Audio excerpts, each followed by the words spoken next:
On air is Disposition. This is Gagarin. Let's go. It seemed like there was some sort of course towards détente in Europe, with difficulty through lengthy negotiations, even with breaches of agreements. But the process is ongoing. It needs support to back the trend. It's in the interest of current and future generations. But who cares about generations when it's about politics, ambitions, and money?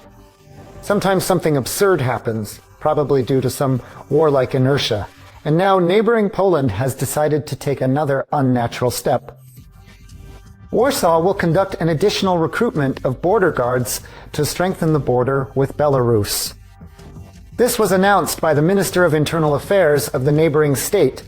Apparently they felt the need. We are protecting the Polish-Belarusian border.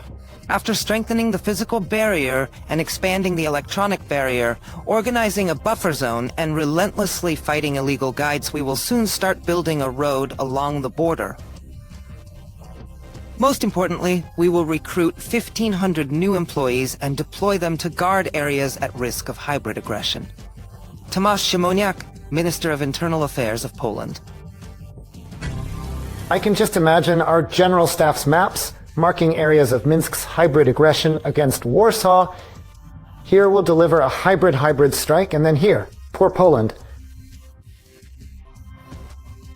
What our General Staff definitely noticed were the words about the road along the border. It's called a Rockad road, a dangerous infrastructure element, especially considering how many NATO troops have gathered at our borders.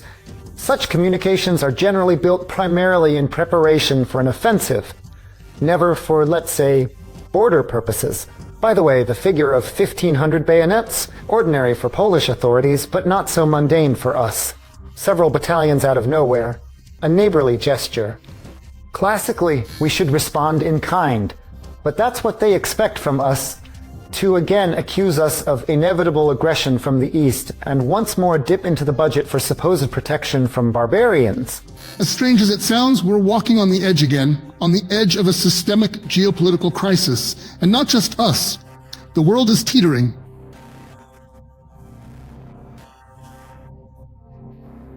One challenge rapidly replaces another.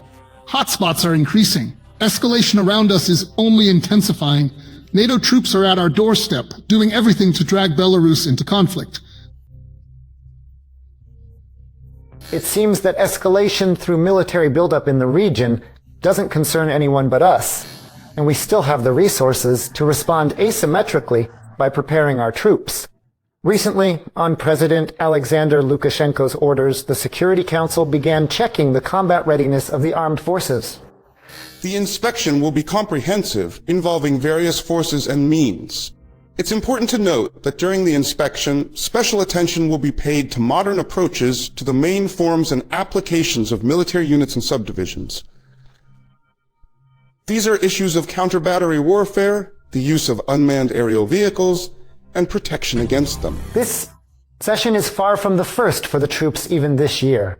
Soon, without inspections, soldiers and officers will feel uncomfortable. Moreover, in our military exams, there's less testing and more teaching of what's needed in war here and now.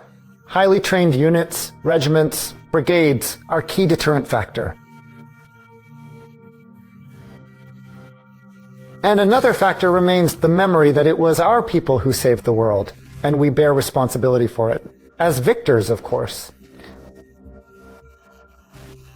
Swearing allegiance to the country and the Belarusian people in the year of the 80th anniversary of the Great Victory is a huge responsibility. Today we all pledge faithful service to the motherland and will not allow anyone to erase the constructive trace in history of us and our predecessors. During the president's inauguration, many military personnel were in the fields, already addressing the tasks announced at the ceremony.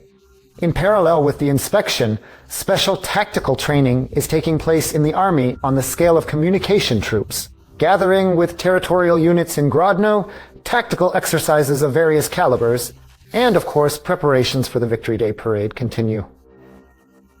The security mechanism operates as if not noticing the load with reserve. Because we've been building this reserve for the last 30 years, not squandering it liberally in political wins.